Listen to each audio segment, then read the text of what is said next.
সাবধানে সাবধানে। শুনুন, কেউ যদি খোঁজ করতে আসে মানে কাউকে বলতে হবে না এসব হয়েছে, ঠিক আছে? মানে বলে দেবেন যে আমার সাথে আপনার দেখাই হয়নি, বুঝলেন? Good night, take care.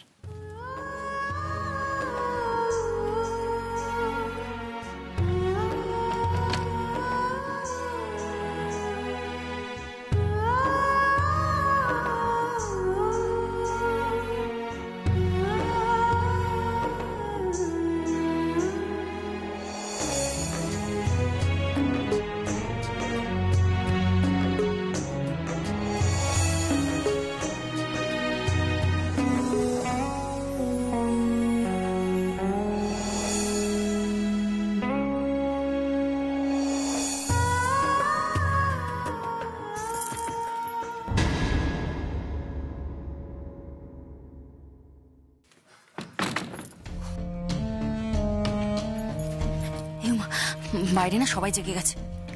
অভি কোথায়? অভি অভি দিদি ভাই উনি চলে গেছেন। হ্যাঁ চলে গেছে? যাক বাবা, ওই যেন ভালোই ভালোই নিজের ঘরে ঢুকে যায়। এ ঠাকুর তুমি দেখো যেন ওকে কেউ বাইরে দেখতে না পায়।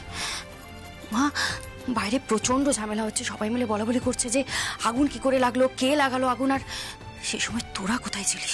সারা বাড়িতে ধোয়া দেখে না আমার প্রচন্ড টেনশন হয়ে গেছিল, সিরিয়াসলি। আরে আমারও তো, আমি তো ভয় পেয়ে গেছিলাম, এত ধোয়া, এত প্রচন্ড ধোয়া, ভাবছি কে উঠবে না উঠবে। আমি নিজেই যাচ্ছিলাম প্রায় মেন সুইচটা। এই চুপ কর না, তখন তোকে তো এক কথা বলে যাচ্ছিস কেন? বলছি না এই বাগানে শুকনো ডালপালায় আগুন লেগে গেছিল, সে বনমালী নেভাতে গেছে, সে নেভানো হয়ে গেছে। আমি অন্য কথা ভাবছি, অন্য কথা হলো যে অভিকে আমি খুঁজে পাচ্ছি না, অভি তো ঘরে নেই, আর ওই উমাটাকেও দেখতে পাচ্ছি না। এখন দুজনে মিলে একসঙ্গে, হ্যাঁ দুজনে দেখা হয়ে যায়, আমি সামলাতে পারবো না। এখন কি করে সামলাবো? সব সর্বনাশ হয়ে গেল রে। ছোটকা, দাদা ভাই বলছি পিসিমণি এভাবে প্যানিক করতে থাকলে কিন্তু খুব অসুস্থ হয়ে পড়বেন। তোমরা একটু দেখো না গো, মানে উমা অভি কাউকেই তো কোথাও দেখতে পাচ্ছি না, একটু দেখো। আচ্ছা আলিয়া, এত রাতে নিশ্চয়ই বাড়ি থেকে বেরিয়ে যাবে না, বাড়ির মধ্যেই কোথাও আছে? না না অনি, তুই যতটা সহজ ভাবছিস ব্যাপারটা একদমই ততটা সহজ নয়, তুই বোঝার চেষ্টা কর। আমি তো বারণ করেছিলাম দুজনের মুখ না দেখতে কাল রাত্রে। ওই জাহাবাজ মেয়ে নিশ্চয়ই নিয়ম মানেনি, জানিস তো, কাল রাত্রির নিয়ম সব গেল রে, এখন কি সর্বনাশ হবে আমি ভাবছি। আচ্ছা পিসিমণি, তুমি তো বারণটা অভিকেও করেছিলে, তো অভিরও তো কথাটা শোনা উচিত ছিল, ও তো শুনলো না। উমা, বড় পিসিমণি যদি জানতে পেরে যায় যে তোরা বাইরে ছিলিস তাহলে কি হবে বুঝতে পারছিস? দিদি ভাই তুই তো ভয় পাচ্ছিস কেন? কিচ্ছু হবে না। আচ্ছা কেউ যদি জানতে পেরেও যায় তাতে কি অসুবিধা আছে? আমরা তো কেউ কারোর মুখই দেখিনি, দেখেছি কি? কাল রাত্রির কোনো নিয়ম আমরা অমান্য করিনি দিদি ভাই, এটা তো তুই জানিস। চুপ কর, চুপ কর বোন, চুপ কর, কারোর কিছু জানারও দরকার নেই। উমা, সবাই সবকিছু বোঝে না, এটা তোকে বুঝতে হবে। আসুন, কেউ যদি তোকে কিছু জিজ্ঞাসা করে বলবি তুই ঘুমোচ্ছিলি, বুঝেছিস? এত চেঁচামেচিতেও আমার ঘুম ভাঙেনি। হ্যাঁ ভেঙেছে, ঘুম ভেঙে তুই বুঝতে পারছিলিস না কোথায় আগুন লেগেছে, কেন আগুন লেগেছে। আর যেহেতু তোকে ঘর থেকে বেরোতে বারণ করা হয়েছে তাই তুই ঘর থেকে বেরোসনি, বুঝতে পেরেছিস? না, অভি শুনেছে, অভি তো কথা শোনে আমার। ওই মেয়ে, ওই বদমাইশ পাজি মেয়েটা নিশ্চয়ই উস্কেছে আমার ছেলেটাকে, জানিস? আমার শীতের সাথে ছেলে তো, ওদের বুঝিয়েছে যে কাল রাত্রি এই আধুনিক যুগে আবার কেউ মানে নাকি, ওসব মামামের কথা শুনতে হবে না, আসুন আমরা দুজনে গল্প করি। আমার অভিটা নিশ্চয়ই চলে গেছে, ওর কি হবে বলতো? ওর তো কিছু হবে না, যত অমঙ্গল আমার ছেলেটার হবে। না না না না, দাঁড়াও দিদিভাই দাঁড়াও। তুমি যেভাবে কথা বলছো, কথাগুলো বলা কি তোমার উচিত হচ্ছে? তুমি তো এভাবে শুধু উমাকে অবিশ্বাস করছো না, অভিকে অবিশ্বাস করছো, ভুল বুঝছো তুমি অভিকে। আরে হতেই তো পারে ওরা দুজন দুদিকে আছে, হয়তো নিয়ম মেনে ওরা নিজেদের মুখও দেখেনি। দিদিভাই এটা বুঝতে হবে, ওরা ছোট বাচ্চা, ওদের উপর যদি আমরা ভরসা না করি, ওদের বিশ্বাস না করি, এই কথাগুলো বলা ঠিক হচ্ছে কি? এই তুই চুপ করবি? তোদের বাড়ি শুদ্ধ লোকের একটা স্বভাব হয়েছে আজকাল যে ওই মেয়েটার ঝোল টেনে কথা বলা। কেন রে? সবসময় আমার বিরুদ্ধে না? তোমাকে না কিছুতেই বোঝানো যাবে না দিদিভাই, জানো তো, কিছুতেই বোঝানো যাবে না। আগুনটা কোথায় লেগেছে সেটা দেখতে হয়তো অভি গেছে, হতেই তো পারে সেটা। কি হতে পারতো, কি হওয়া সম্ভব, এইসব গাল গল্প শোনার ইচ্ছে মনের অবস্থা কোনোটা নেই, বোঝা না এটাকে। শোন, একটা কাজ করতে পারবি তুই? তুই তো আমার ভাই, একটা কাজ কর, আমার অভিকে আমার সামনে এনে দাঁড় করিয়ে দে, আমার সমস্ত টেনশন বুক ধরপর সব চলে যাবে। দিদিভাই, দূর বুঝে হয়ে গেছি, এখান থেকে বুঝে কাজ গেছি করতে। দিদিভাই, বুঝে গেছি। কি বুঝেছিস? তোমায় বোঝালে তুমি বুঝবে না। না, বুঝবো না। হ্যাঁ, এই তো বনমালীদা, বনমালীদা চলো চলো তো। অভিকে খুঁজে দিই কোথাও পাই কিনা। এত রাতে কোথায় যাবে? কোথায়? চলো চলো চলো, যাবে এত রাতে কোথায় যাবে ছেলেটা? ঠিক আছে, পেয়ে যাবে। তুমি এত টেনশন কেন করো অভিকে নিয়ে সবসময়? তুই শুয়ে পড়, আমি ওদিকটা দেখি।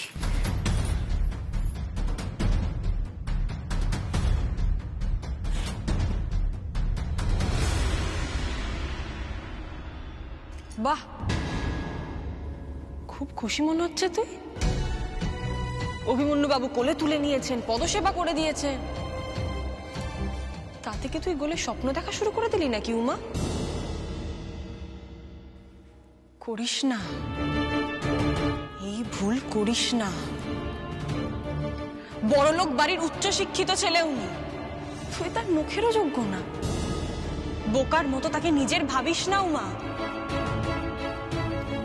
এই বাড়ির কেউ তোকে পছন্দ করে না, কেউ না। কে বলতে পারে অভিমন্যু বাবু কোনদিন তোকে পছন্দ করবেন না? হতেই তো পারে উনি তোর উপর রেগে গেলেন, বা ওনার হয়তো কোনোদিনও মনে হলো তোর দ্বারা খেলাও সম্ভব না, নাম করাও সম্ভব না। তখন তখন অভিমন্যু বাবু তোকে পুছবে তো? পুছবে না উমা। আচ্ছা, উনি তোকে কেন এত সম্মান দিচ্ছেন? তুই জানিস উমা কাল কি হবে? উমা, তুই জানিস না উনি তোকে ভালোবেসে নয়, যাতে তুই খেলতে পারিস সেই জন্য বিয়ে করেছে। আর তুই সবকিছু ভুলে গিয়ে কি সব ভাবছিস? বোকামো করিস না। যেই কাজটা করতে এসেছিস সেই কাজটা কর মন দিয়ে। ফালতু এইসব ভেবে নিজের সময় নষ্ট করিস না উমা, নিজের কাজ কর। এমন কোনো স্বপ্ন দেখিস না যেটা ভেঙে যেতে পারে যে কোনো মুহূর্তে।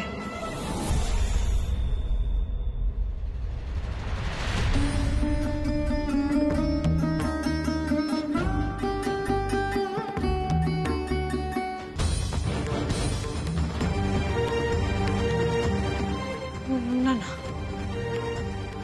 আমি এসব কি ভাবছি? যে যাই বলুক, আমি এটা কি করে বিশ্বাস করব? অভিমন্যু বাবু আমার খারাপ চাইতে পারেন? উনি কখনো পাল্টে যেতে পারেন? না না, এটা কি করে হয়? ওনার মতো একজন ভালো মানুষকে আমি সন্দেহ করব? উনি তো আমাকে আবার মানুষকে বিশ্বাস করতে শিখিয়েছেন। ওনাকে আমি সন্দেহ করতে পারবো না, কিছুতেই না। না না, আমি আমার লক্ষ্য থেকে সরিনি আর সরবও না। বাগানে হাওয়া খেতে বেরোলো নাকি? দুজনে মিলে গেছে তো গেছে, আসার নাম নেই। পিসিমণি, তুমি এরকম কেন করো? এত প্যানিক কেন করো সব ব্যাপারে? আমার ছেলেটাকে তো এই এসে গেছে, হাওয়া খেয়ে এসে গেলেন। এই কোথায় গেছিলে? হ্যাঁ, বাগানে গিয়েছিলি? পেলি? অভিকে পেয়ে গেলি তো? নিয়ে এলি না? আরে না রে বাবা, বাগানে খুঁজেছি, নেই অভি, নেই আমি বাগানে। জানতাম তো নেই নেই, এখন বলছি। আমি তখনই বলেছি যে ও থাকবে না ওখানে, ওই পাজি বদমাইশ মেয়েটা কোথাও ফুসলি নিয়ে চলে গেছে। দেখলি, মিলিয়ে নেই এবার কথাটা আমার। বড় পিসমণি, কে? ও, এই পেয়েছো অভিকে? পেয়েছো? দেখতে কোথায় কোথায় অভি? অভি না না, উমা। উমা? উমা নিজের ঘরেই আছে। উমা নিজের ঘরে আছে? নিজের ঘরে? উমার আবার নিজের ঘর? না না, যেই ঘরে উমাকে থাকতে বলা হয়েছিল ও সেই ঘরে আছে। তুমি ঠিক বলছো? মানে উমা সেই ঘরে, মানে যেখানে আটকে রেখে এসেছিলাম সেখানেই আছে ও? না না না, তোমার কথা আমি বিশ্বাস করবো কেন?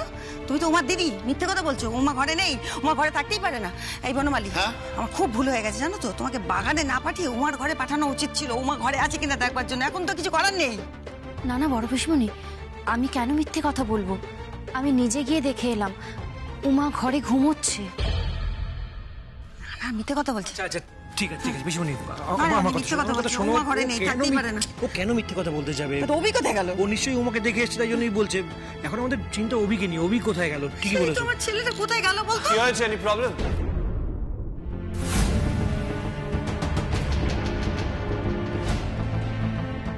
এই তো। কি রে, তুই কোথায় ছিলি? বাগানে আগুন লেগে গেছিল, আমরা সবাই ভয় পেয়ে গেছিলাম। কোথায় ছিলি তুই? অভি, অভি, আমরা সবাই খুব ভয় পেয়ে গেছিলাম। অভি, কোথায় ছিলি তুই? হ্যাঁ, তোর ঘরে আগুন লেগেছে ভেবে আমরা সেখানে ছুটে গেলাম, কিন্তু দেখলাম যে তুই ঘরে নেই। তুই কোথায় গেছিলি অভি? হ্যাঁ, তোমার ঘরে আগুন লেগেছে ভেবে বেবি তো একেবারে অজ্ঞানী হয়ে যাচ্ছিল। আমি তো বুঝতেই পারছিলাম না যে মানে কাকে সামলাবো, বেবিকে সামলাবো, তোমাকে সামলাবো, কিন্তু তুমি তো ঘরেই নেই, তোমাকে কি সামলাবো? তুমি কোথায় ছিলে অভি? সত্যি তো, আমরা খোঁজাখুঁজি করছি। তুই কোথায় ছিলি রে বাবা? কোথায় গিয়েছিলি? বলছি মামা, সব বলছি। আসলে আমি জানার চেষ্টা করছিলাম যে আগুন লাগলো কি করে। না মানে দাদা ভাই, তুই একটা কথা ভাব, কোথাও আগুন লাগেনি, শুধু আমার ঘরের সামনে কিছু শুকনো পাতায় মানে ওই বাগানে আগুন লেগেছে। কেন? আগুন তো আর এমনি এমনি লাগে না। তাই বোঝার চেষ্টা করছিলাম যে কি করে আগুন লাগলো আর কেই বা আগুন লাগিয়েছে। কে আগুন লাগাবে? কে আগুন লাগাবে? আগুন কে লাগাবে? আগুন তো মানে কেউ লাগানোরই নেই, তাই না? মানে নিজে নিজেই যেভাবে আগুন লাগে সেভাবেই আগুনটা লেগে গেছে। মানে যেভাবে আগুন হয় আর কি, আগুন তো কেউ লাগায়নি, তাই না বেবি? হ্যাঁ হ্যাঁ, আমাকে কেন জিজ্ঞেস করছো? আমি কি করে জানবো? ও জানে না, আমিও জানি না। সেটাই তো আন্টি, আলিয়া কি করে জানবে? আলিয়া তো কিছুই জানে না। কিন্তু আমি জানি আগুন লাগানো হয়েছে।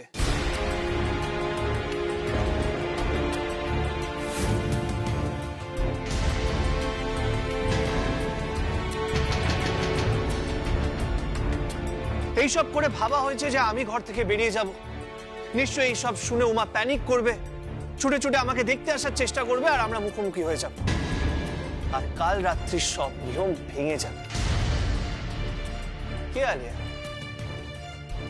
ঠিক বললাম তো? এরকমটা কে করবে? না না অভি, আমার মনে হয় না এরকমটা কেউ চাইতে পারে। পারে পারে আলিয়া, পারে। মাম্মাম খুব ভালো একটা কথা বলে, দুর্জনের ছলের অভাব হয় না।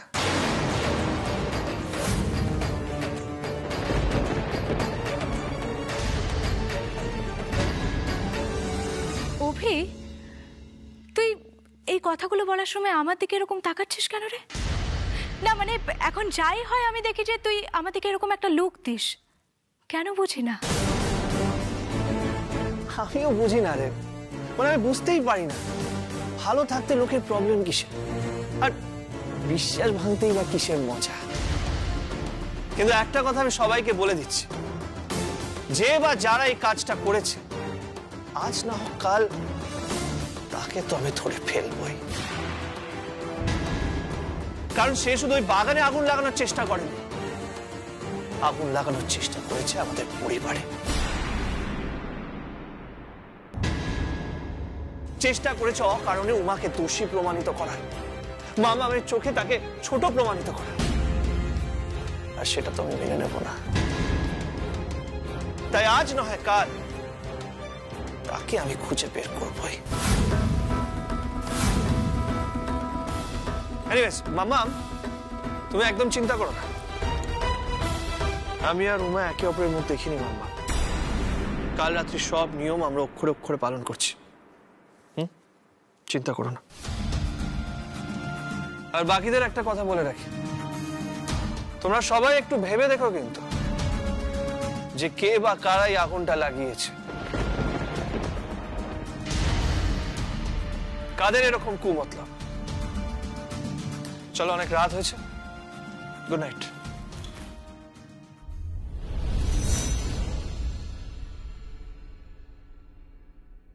ছোটকা, পিসিমণি, অভি যেটা বলল সেটা যদি সত্যি হয় তাহলে কিন্তু চিন্তার বিষয়। না মানে যেই আগুন লাগাক না কেন, আজকে হয়তো বাড়ির বাইরে আগুন লাগিয়েছে, এমনটা তো হতেই পারে কালকে বাড়ির ভিতরে আগুন লাগিয়ে দিল, তখন কিন্তু সর্বনাশ হয়ে যাবে। মানে আমাদের কিন্তু সতর্ক থাকতে হবে, নাহলে খুব বিপদ।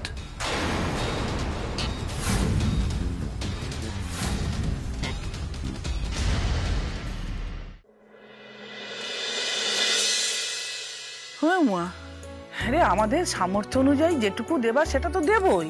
আর তাছাড়া শোন, তুই যে ওই বউ ভাতের দিন বড়দের প্রণাম করবি, প্রণামী দিয়ে বড়দের প্রণাম করতে হয়। ওরা ভাববে না যে পয়সা করি তো নেই, শিক্ষা দীক্ষা বলেও কিছু নেই, কিছুই জানে না এরা। ও মা, মা তুমি আমার কথাটা একটু মাথা ঠান্ডা করে শোনো। মা দিদিভাইয়ের বেলাতে দেখলে তো বলো মা, এই বাড়ির মানুষগুলো যেই মানের জামা কাপড় পরে সেগুলো আমরা কিনে দিতে পারবো না মা। তুমি কষ্ট করে জামা কাপড়গুলো কিনে আনবে, আমি তো জানি মা এই জামা কাপড়গুলো কিনতে তোমায় কতটা কষ্ট করতে হয়। আর সেগুলো দেখি ওনারা যখন বলবেন যে এই জামা কাপড়গুলো কাজের লোকেরা পরে, রান্নাঘরে হাত মোছার জন্য ব্যবহার করা হয়, মা আমার খারাপ লাগে মা। তোমার চোখে আমি জল দেখতে পারবো না মা। তার থেকে থাক না, বাদ দাও, নাই বা দিলাম আমরা তত্ত্ব। কি দরকার মা বলো তো যেচে অপমানিত হওয়ার? আমি জানি না মা কি বলবো, খালি হাতে তো শ্বশুর বাড়ি যাবো, এটা ভাবতেই তো। ও মা, মা তুমি কাঁদছো কেন মা? মা কেঁদো না মা, প্লিজ তুমি আমার কথাটা একবার শোনো।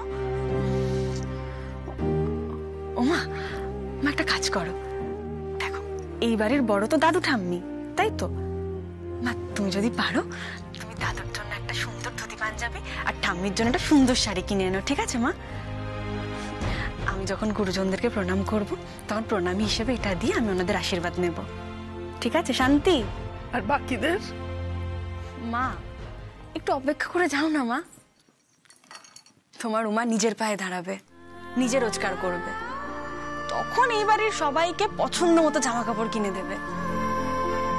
আর সেদিন তোমাকে আর কারোর কাছে অপমানিত হতে হবে না মা।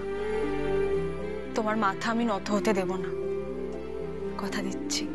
তখন কম দামি জিনিস নিয়ে গেছিলাম বলে কথা শুনিয়েছিল, আর এখন এখন যখন খালি হাতে যাব তখন কি ভাবছিস কথা শোনাবে না? মা, মা, মা জামাই বাবু এসেছে। মা, মা, এই যে এইগুলো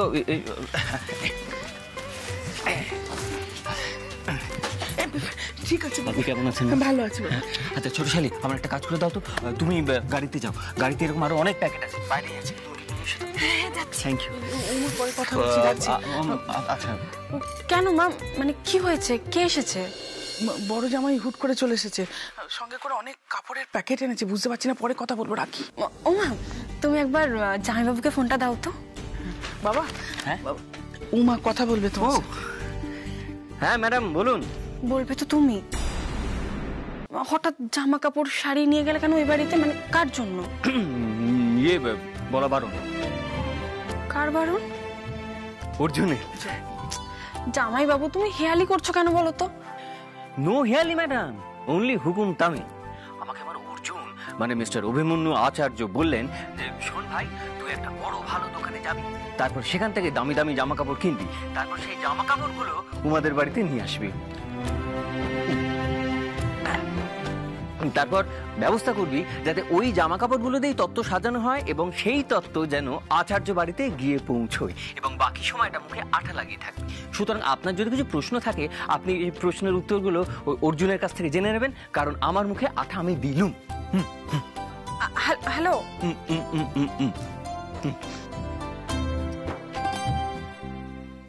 অভিমন্যু বাবু ওই বাড়িতে জামা কাপড়গুলো কিনে পাঠিয়েছেন তত্ত্বের জন্য, কিন্তু কেন কেন এমনটা করবেন উনি? কি বুঝতে পারছেন না? প্রতিটা মুহূর্তে প্রতিটা ক্ষেত্রে আমি ওনার কাছে ঋণী হয়ে যাচ্ছি। এই ঋণ আমি শোধ করবো কি করে? কি দরকার ছিল এখন এই তত্ত্বের জন্য জামা কাপড় কিনে পাঠানোর? ওনার কি আমার উপর এতটুকু ভরসা নেই?